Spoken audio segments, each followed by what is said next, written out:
Hey everyone, welcome back to my YouTube channel. My name is Shefali and in today's video we are going to discuss कि किस तरीके से आपको अपने examinations में short answer type questions और long answer type questions attempt करने चाहिए। अगर आप कुमाऊं यूनिवर्सिटी के स्टूडेंट्स हैं तो ये वीडियो आप ही के लिए है, स्पेशली अगर आप बीएससी के हैं या BSc BA BCom first year के स्टूडेंट है, स्पेशली बीएससी वालों के लिए आई वुड से ये वीडियो बहुत इंपॉर्टेंट रहेगा, क्योंकि मैं आपको बताऊंगी कि किस तरीके से आप आंसर्स लिखें और उसके हिसाब से आपको कितने अच्छे मार्क्स मिल सकते हैं। So as I told you कि video is going to be all about कि हम शॉर्ट आंसर और लॉन्ग आंसर टाइप क्वेश्चंस कैसे अटेम्प्ट करेंगे। So let's not waste any more time. And before we start, a quick request, you people, please do like, share and subscribe, and please do subscribe the channel, okay? Do share it with your friends who are in need, क्योंकि Kumaon university में अभी आप school से बाहर निकले हो, अगर आप फर्स्ट ईयर में हो तो आपको स्कूल में जो हम जैसे आंसर्स लिखते हैं वो बहुत डिफरेंट तरीके से लिखते हैं, छोटे छोटे आंसर्स बनाते हैं, टू द पॉइंट लिखते हैं। लेकिन कुमाऊं के अंदर क्योंकि 6 मार्क्स का एक क्वेश्चन है और शॉर्ट आंसर टाइप क्वेश्चन और लॉन्ग आंसर टाइप क्वेश्चन सीधे 13 मार्क्स का आता है, सो वहाँ पे थोड़ा सा ये होता है कि आप किस तरीके से आंसर लिखना चाहो, तो उसमें बच्चे थोड़ा कंफ्यूज रहते हैं। दैट इज द रीजन कि आज मैं ये वीडियो लेके आई हूँ। Okay, so let's get going. So आपको समझाने के लिए यहाँ पे मैंने एक क्वेश्चन लिया है जो हाइजेनबर्ग अनसर्टेनिटी प्रिंसिपल है। लेट्स सपोज कि अगर आपका हाइजेनबर्ग अनसर्टेनिटी प्रिंसिपल पे नोट लिखने को आता है 6 मार्क्स के अंदर, तो आप कितना उसमें कंटेंट लिख सकते हो? वैसे तो जितना आपको आता है आप उतना लिखिए, बट वहाँ पे टाइम मैनेजमेंट बहुत इंपॉर्टेंट होता है। 13 मार्क्स में आप जितना आता है सभी कुछ लिख दीजिए, लेकिन अगर 6 मार्क्स के लिए आप ये क्वेश्चन अटेम्प्ट कर रहे हो तो एटलीस्ट आपको इसकी डेफिनेशन, इसका फॉर्मूला, ये जो टर्म्स यहाँ पे यूज करे गए हैं ये सब आप डिस्क्राइब करोगे कि डेल्टा एक्स क्या है, डेल्टा पी क्या है, एच क्या है, एंड ऑफ कोर्स पाई तो ठीक है फिक्स वैल्यू रहती है यहाँ पे, तो ये सब चीजें आप बताओगे। अदर देन दिस आप सिग्निफिकेंस दे सकते हो हाइजेनबर्ग प्रिंसिपल का, ठीक है। ये सब चीजें आप मतलब टू द पॉइंट, ज्यादातर आप हेडिंग लिखिए, उसके अंदर मेन पॉइंट डेफिनेशन कवर करिए, फिर आप लिखिए कि डेफिनेशन लिख दीजिए, उसके बाद आप फॉर्मूला लिखिए, फॉर्मूला में जो जो चीज़ें हैं जैसे डेल्टा एक्स की वैल्यू, डेल्टा पी की वैल्यू, डेल्टा वी की वैल्यू, ये करिए। सिग्निफिकेंस लिखिए हाइजेनबर्ग अनसर्टेनिटी प्रिंसिपल का, और 6 मार्क्स के लिए दिस इज इनफ, ठीक है, इतना काफ़ी है। So long answer type question के लिए मैंने क्वांटम नंबर्स लिए हैं। मान लेते हैं कि आपके क्वांटम नंबर्स पे नोट लिखने को आता है फॉर द 13 मार्क्स, तो आप क्या लिखेंगे?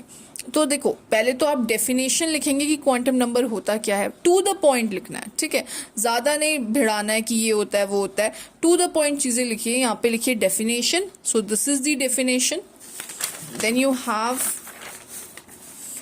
टाइप्स, फिर हेडिंग आएगी आपकी टाइप्स ऑफ क्वांटम नंबर्स, उसमें आप फ्लो चार्ट बना के अच्छे से principal quantum number, azimuthal quantum number, spin quantum number, magnetic quantum number, जो 4 क्वांटम नंबर्स हैं वो एक्सप्लेन करिए, मतलब बता दीजिए। उसके बाद शुरू कीजिए प्रिंसिपल क्वांटम नंबर, पहली हेडिंग डालिए, सब हेडिंग डालिए प्रिंसिपल क्वांटम नंबर जिसे स्मॉल एन से रिप्रेजेंट किया जाता है।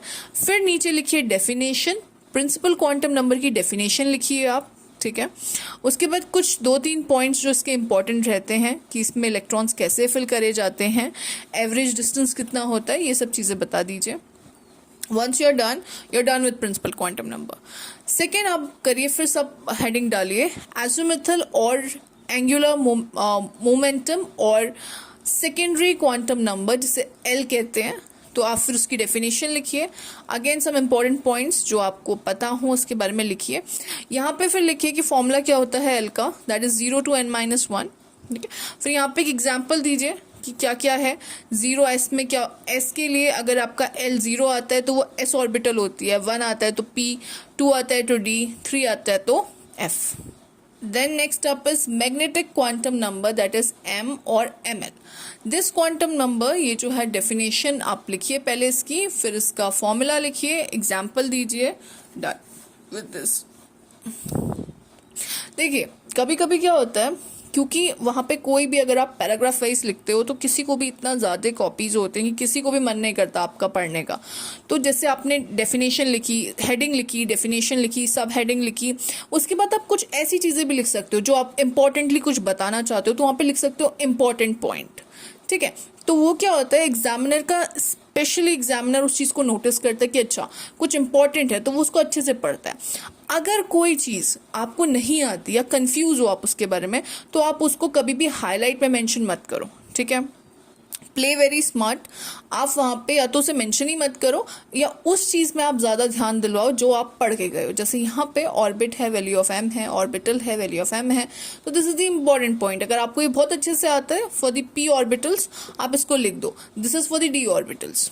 ठीक है, फिर फोर्थ है spin quantum number, then you make this diagram and that's all. Give the एक एग्जाम्पल दे दीजिए जो पूरे सारे क्वांटम नंबर्स को इंक्लूड करता हो।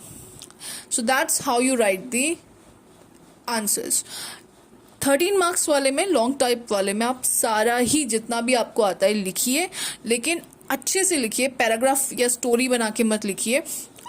पॉइंट्स में आंसर लिखो, डेफिनेशन अच्छी दो, and do write heading, then go for subheading, diagrams बनाओ और जितना ज़्यादा हो सके फ्लो चार्ट बनाओ। पॉइंट्स में आंसर लिखो, again I am telling you, paragraphs में मत लिखो। Okay, good luck for exams.